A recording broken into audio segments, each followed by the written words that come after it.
सुद्धा लोकशाही टिकण्यासाठी आम्ही सर्वजण प्रयत्न करत आहोत आणि लोकशाहीचा जो पाया आहे ते संविधान आहे.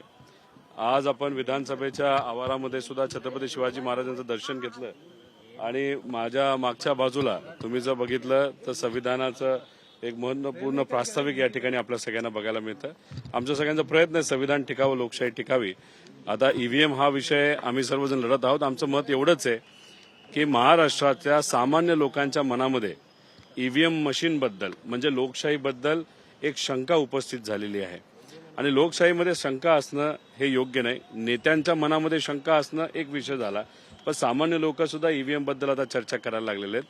ती गोष्ट लोकशाहीसाठी योग्य नसल्यामुळे आमची विनंती आहे की जी काही आमच्या मनामध्ये शंका आहे किंवा लोकांच्या मनामध्ये शंका आहे ती कुठेतरी इलेक्शन कमिशनली ही त्याला क्लॅरिफिकेशन हे दिलं पाहिजे. देवेंद्र फडणवीस म्हणतात की हा संपूर्ण जो निकाल आहे तो लवकरात लवकर मान्य केला तर योग्य होईल.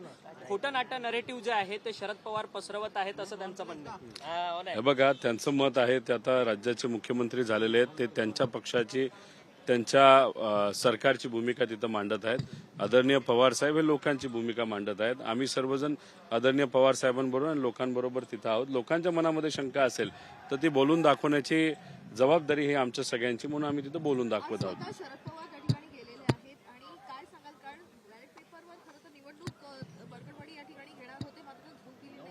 एक तर तिथं असणाऱ्या सामान्य लोकांनी हिंमत दाखवली लोकशाही टिकवण्याची आणि बॅलेट पेपरवर मतदान व्हावं अशी इच्छा तिथं असणाऱ्या नागरिकांची होती. याच्यात तिथं जो प्रयत्न तिथं असणाऱ्या नागरिकांनी केला तो कुठेतरी सरकारकडनं पोलीस प्रशासन मोठ्या प्रमाणात तिथं गेल्यामुळे तो हाणून पाडला असं आपल्याला म्हणावं लागेल.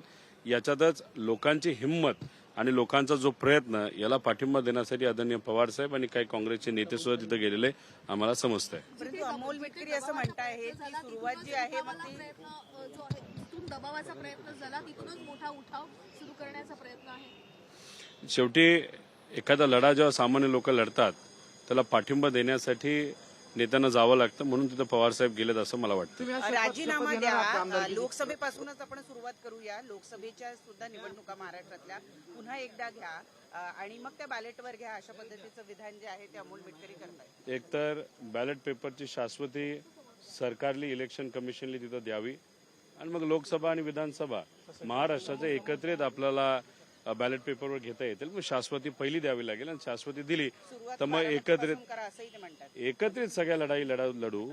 एखाद्या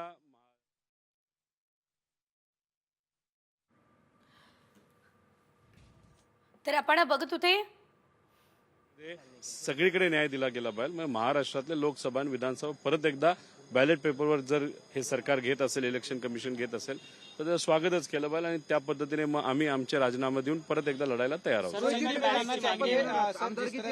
घेणार आहात का? कारण की काल महाविकास आघाडीकडनं म्हणजे निषेध केला गेला, शपथ घेतली नाही काँग्रेसच्या. कालच्या दिवशी एक प्रातिनिधिक निषेध केला असं आम्हाला समजतंय, पण आज लोकांनी आम्हाला निवडून दिलेलं आहे. लोकांच्या हिताचे प्रश्न, महाराष्ट्राच्या हिताचे प्रश्न मांडण्यासाठी शपथ घेणं हे महत्वाचं आहे.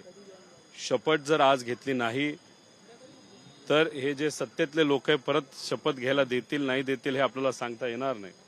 मग अधिवेशनामध्ये जाऊन लोकांच्या हिताचे प्रश्न आपल्याला मांडता येणार नसतील तर मग मला असं वाटतं की कुठेतरी लोकशाही अडचणीत आल्यासारखं वाटेल.